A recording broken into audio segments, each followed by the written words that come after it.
स्वागत है आप सभी विद्यार्थियों का Subhash study centre YouTube channel पर। और आज का यह वीडियो कक्षा 9 के छात्रों के लिए काफ़ी ज़्यादा महत्वपूर्ण होगा, क्योंकि इस वीडियो के द्वारा हम आपके साथ साझा करेंगे पंचवटी शीर्षक पाठ, जिसके रचयिता मैथिली शरण गुप्त जी हैं। और इस शीर्षक पाठ का यहाँ पर आप देख सकते हैं 5वें नंबर का पद्यांश, जो कि इस प्रकार से है। क्या ही स्वच्छ चांदनी है यह, है क्या ही निस्तंभ निशा, है स्वच्छंद सुमंद गंध वह, निरानंद है कौन दिशा, बंद नहीं अब भी चलते हैं नियत नटी के कार्यकलाप, पर कितने एकांत भाव से, कितने शांत और चुपचाप।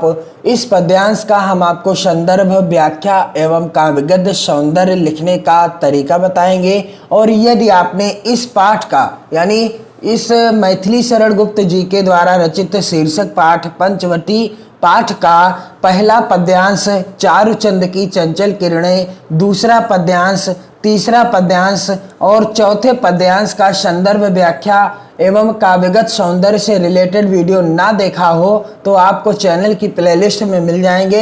आप देखकर अपनी नोट्स बना सकते हैं, अपनी विधिवत तैयारी कर सकते हैं परीक्षा की। और साथ ही आपको चैनल को सब्सक्राइब कर लेना है, वीडियो को ज़्यादा से ज़्यादा शेयर भी करते रहना है। तो चलिए, इसका आप संदर्भ कैसे लिखेंगे।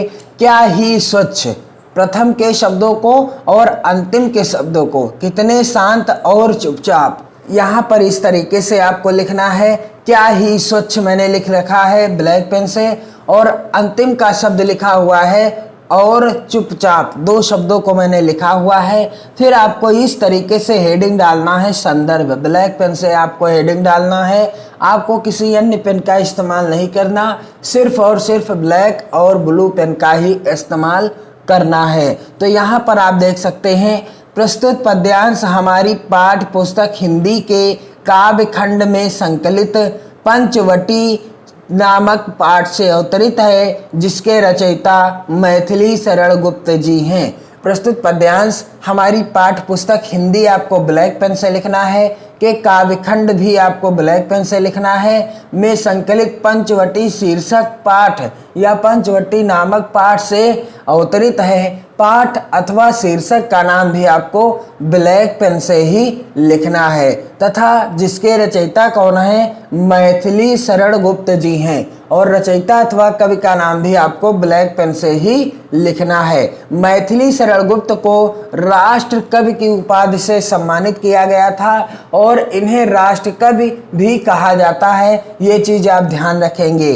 तो इसका प्रसंग क्या हो जाएगा, तो इस तरीके से आपको हेडिंग डालना है प्रसंग।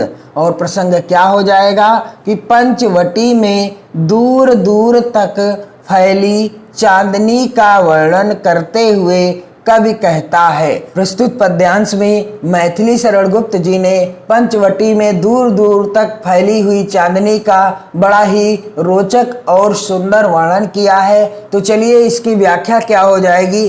तो मैं आपको सबसे पहले आसान व्याख्या बता दूं, ताकि आपको रटना न पड़े। फिर हम आपको बताएंगे कि आप व्याख्या एवं काव्यगत सौंदर्य कैसे लिखेंगे। क्या ही स्वच्छ चांदनी है यह, है क्या ही निस्तंभ निशा। मैथिली शरण गुप्त जी कहते हैं कि पंचवटी में जो दूर दूर तक चांदनी फैली हुई है, वह बहुत ही साफ दिखाई दे रही है। क्या ही स्वच्छ चांदनी है यह, है क्या ही निस्तंभ निशा। और रात सन्नाटे से भरी है, और रात में क्या है, चारों तरफ सन्नाटा ही सन्नाटा है स्वच्छंद सुमंद गंध वह, निरानंद है कौन दिशा।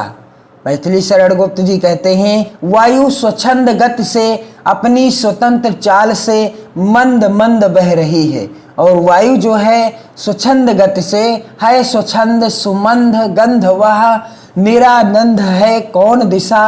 वायु स्वच्छंद गति से मंद मंद चाल से बह रही है, और इस समय उत्तर और पश्चिम सभी दिशाओं में आनंद ही आनंद व्याप्त है। कोई भी दिशा आनंद शून्य नहीं है। निरानंद है कौन दिशा, बंद नहीं अब भी चलते हैं नियत नदी के कार्यकलाप। मैथिली शरण गुप्त जी कहते हैं कि ऐसे समय में भी नियत नामक शक्ति विशेष के समस्त कार्य संपन्न हो रहे हैं, और पर कितने एकांत भाव से, कितने शांत और चुपचाप, और वह एकांत भाव से अपने कर्तव्यों का निर्वाह करती जा रही है। तो इसकी व्याख्या आप कैसे लिखेंगे? क्या ही स्वच्छ चांदनी है यह, है क्या ही निस्तंभ निशा।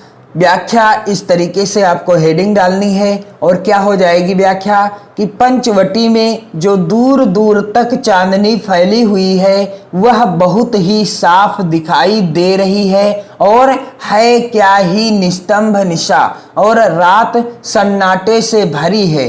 रात में सन्नाटा ही सन्नाटा है, कोई शब्द नहीं हो रहा है, कोई शब्द नहीं हो रहा है स्वच्छंद सुमंध गंध वह, निरानंद है कौन दिशा।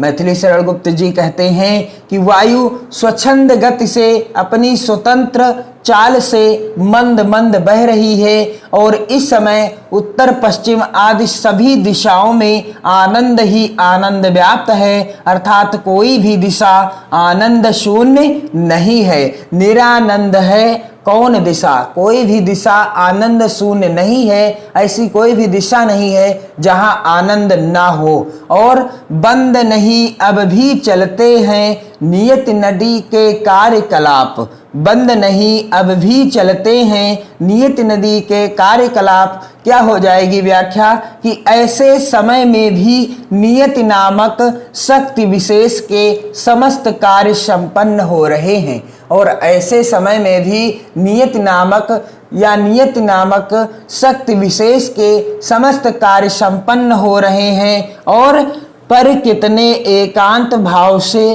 कितने शांत और चुपचाप।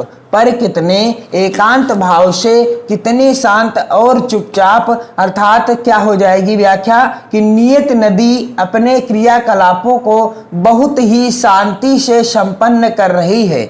नियत नदी अपने क्रियाकलापों को बहुत ही शांति से संपन्न कर रही है, वह एकांत भाव से अपने कर्तव्यों का निर्वाह करती जा रही है, एकांत भाव से अपने कर्तव्यों का निर्वाह करती जा रही है। और इसका काव्यगत सौंदर्य आप कैसे लिखेंगे? इस पद्यांश का काव्यगत सौंदर्य इस तरीके से आपको हेडिंग डालना है, और यहाँ पर नियत के क्रियाकलाप चलते रहते हैं, उनमें दिन या रात का कोई व्यवधान नहीं आता, चाहे रात हो चाहे दिन हो। नियत नदी का जो कार्यकलाप है या नियत नदी के जो क्रियाकलाप हैं वो उसी तरह चलते हैं, चाहे दिन हो चाहे रात हो, दोनों में एक समान ही चलते रहते हैं। इसी का वर्णन किया गया है। और अगला बिंदु है भाषा।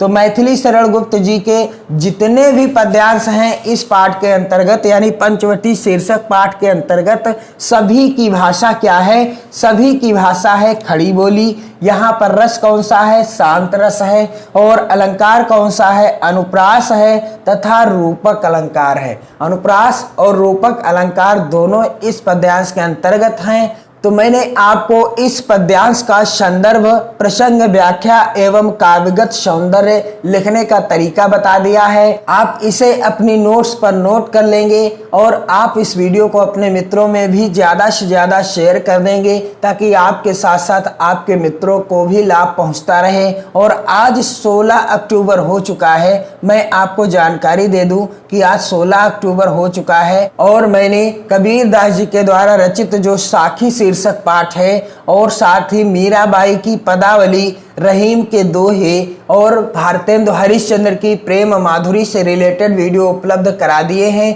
आप चैनल की प्लेलिस्ट में जाकर चेक कर सकते हैं और अपनी विधिवत तैयारी कर सकते हैं परीक्षा की, क्योंकि आपकी परीक्षा जो अर्धवार्षिक होगी वह अब समीप आ चुकी है, क्योंकि आज जो है 16 अक्टूबर हो चुका है, और आपकी परीक्षा नवंबर दिसंबर के मध्य ही हो जानी है। पढ़ते रहिए, मस्त रहिए, खुश रहिए, खुशियाँ बांटते रहिए। जय हिंद।